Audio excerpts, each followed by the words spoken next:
Muy bien. En lo que es precipitaciones que termina en inundaciones y desbordes, desde la unidad familiar, porque nosotros lo consideramos como una área de aporte, ¿no? Esa vivienda recibe cierto volumen de agua de la precipitación. Entonces, estas viviendas no están muy adecuadas para descargar toda esa agua que recibe. Tienen no muy trabajadas sus sistemas sanitarios, sus sistemas pluviales, y se produce al interior una inundación. Porque el agua que están recibiendo, si vale el término, no son descargadas de manera adecuada. Entonces, a estas viviendas se les recomienda que adecúen sus sistemas de descarga, sus sistemas pluviales, sus sistemas sanitarios para no tener problemas. Sumado así, agregando todas las viviendas, forman pues todo un volumen. Algunas casas tienen adecuadas, algunas no. Quizá ahí está fallando algo de control, ¿verdad? En que, evidentemente, cuando, de acuerdo a norma, para que se construya una vivienda tiene que haber el permiso de construcción por parte de la Alcaldía Municipal de La Paz. Luego eso pasa, bueno, pero para eso tiene que haber el diseño pluvial, ¿no es cierto? Y sanitario, y lo propio que el diseño eléctrico, para que vean, y se aprueba. Va eso aprobado por la SIP, la Sociedad Boliviana de Ingenieros, ¿no es cierto? Pero resulta que ya en el momento de la ejecución de la obra, los únicos que controlan es la Alcaldía Municipal de La Paz respecto de cómo se está cumpliendo con los planos que han sido aprobados en la alcaldía. Esto pasa en prácticamente todo el país, pero no se está viendo con detalle el cómo se está trabajando el sistema pluvial y el cómo realmente se está trabajando todo el sistema de alcantarillado de las viviendas. Quizá ahí hay un vacío que en algún momento habrá que cubrir, porque hay muchos edificios que se construyen pero a la rápida, es impresionante, y definitivamente están construidos para vender departamentos, que ellos los construyen a bajo costo para venderlos a precios elevados, pero que van a dar problemas muy pronto, porque evidentemente no ha habido la supervisión adecuada a sus sistemas precisamente potables, de alcantarillado, ¿no es cierto?, de esos edificios. Quizá ahí, ¿a quién le correspondería ese control del diseño sanitario en todas las construcciones que tenemos en La Paz, bueno, y en el resto del país? Porque el sistema funciona más o menos igual. Al propio dueño, porque al final su propiedad va a sufrir los daños si construye de manera inadecuada su sistema pluvial y sanitario. Pero hay empresas que construyen para vender y no les importa finalmente si después el dueño de ese departamento que vendieron va a tener problemas. Ahí evidentemente es complicado. Ahí es complicado, ¿no? Ahí es complicado. Porque hay edificios que yo conozco uno allá en Bellavista, ¿no? Construido de una manera tal, ¿no es cierto?, en que el que vendió el edificio se fue, desapareció, y hay problemas, y evidentemente no hay quien se haga responsable, porque el hombre desapareció, vendió los departamentos y les dejó con el peso a los actuales propietarios. Es así, pero de todas maneras, antes de comprar esos departamentos, ya deberían los que quieren invertir en estos departamentos preguntar si tienen un sistema adecuado. Entonces nosotros podemos ir a controlar si hay sistemas construidos de manera adecuada, tanto los sistemas pluviales o sanitarios. ¿No? Pero esto es muy complicado, el control o la supervisión de estas obras. No, sin duda, es delicado. Y además recomendar ingeniero a la gente. Muchas veces no permiten, ya sea la alcaldía o EPSAS, ingrese a sus viviendas para hacer una verificación de alguna filtración que puede estar afectando al vecino, ¿no? El vecino también tiene que poner de su parte, ser muy abierto, porque finalmente ustedes, quienes están haciendo los trabajos acá de prevención o de resolución de problemas, ¿no es cierto?, van a serles de ayuda a ellos mismos para evitarles problemas futuros. Sí, algunos nos permiten, pero en la gran mayoría queremos, por ejemplo, hemos intentado ingresar a una construcción en Huantaque, un condominio, no nos dejaban ingresar ni mostrarnos los estudios si es que tenían.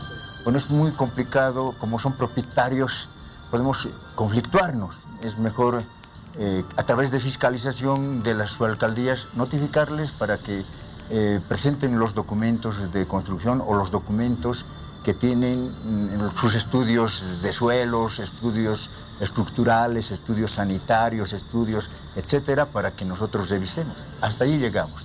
Pero la construcción, ellos lo hacen. No podemos supervisar, no supervisamos la obra.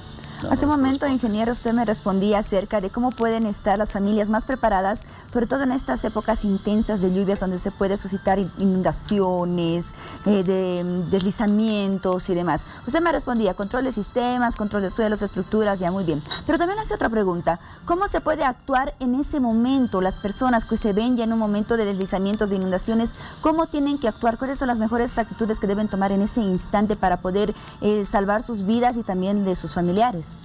Bueno, hay deslizamientos lentos y hay deslizamientos súbitos.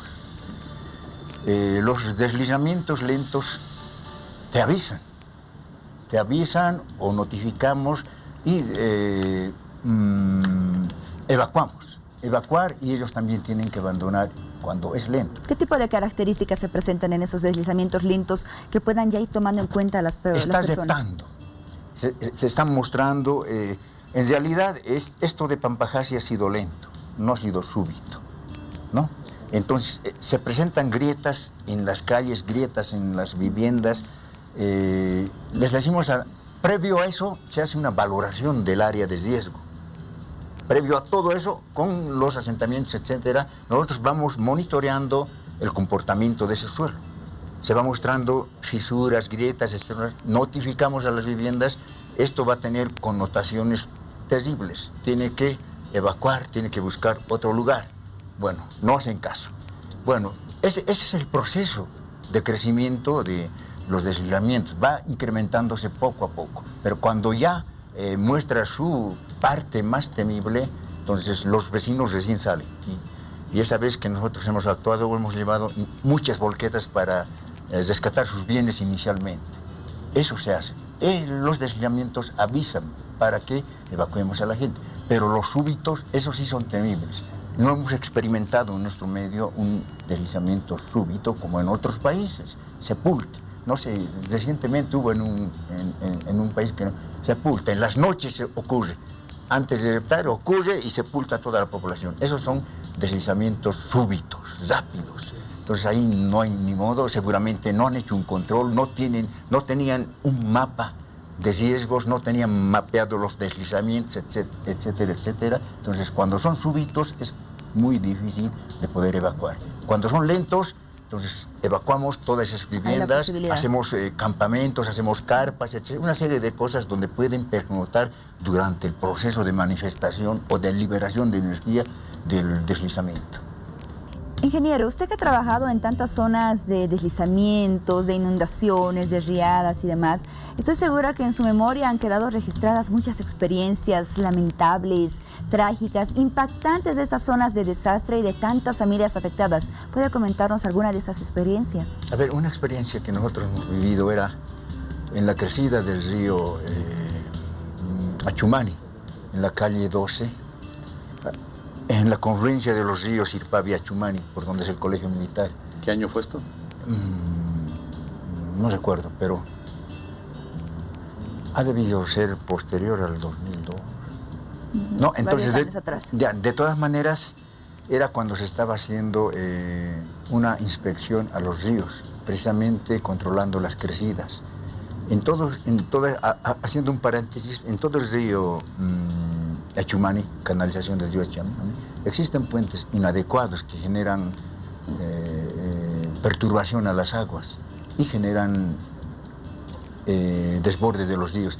Y en ese preciso instante era el ingeniero Camacho, que era director de fiscalización pasada, y de pronto él cae, disparado por una piedra que ha salido del río.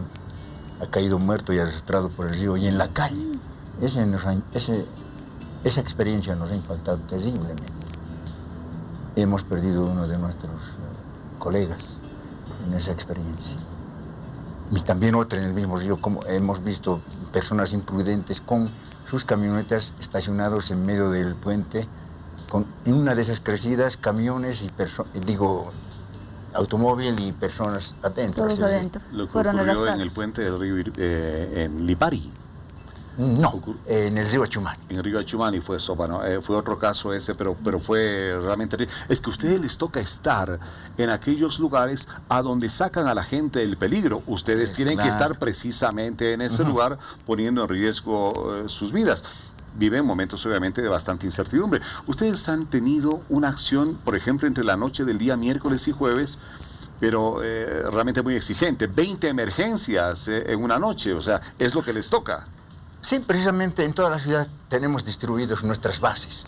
Una base, en un área determinada se manifiesta algún caso, ese grupo atiende el sector. Grupo Sur, Grupo Norte, Grupo Este, etcétera, etcétera. Tenemos distribuidas nuestras bases Bravo, entonces, con la misión de atender toda esa área. Entonces, por eso es que todas las emergencias que se presentan en la ciudad de La Paz lo atendemos. Esas son las experiencias. Y una, yo diría tierna, no, o tal vez mala, era en el deslizamiento de Callapa, Apajasi. Sí. Era temible, pues, que todos tenían que abandonar y las vías se partían en dos. Se recuerda que había medio cementerio también. Eso era, pues, en la vía y una niña, solita ahí en la calle. Vámonos, no quería ir, lloraba. ¿Por qué estás llorando ahí adentro? La niña quería salvar a sus perritos. Oh. Ya, y hemos enterado, eran 3 perritos, lo hemos sacado porque no quería moverse la niña. Hemos sacado los 3 perritos, decían, se movían. ¿Quién sería su mamá? Después la hemos llevado al campamento, y etcétera. Qué pena. Esa Qué lamentable, una niña por sus animalitos.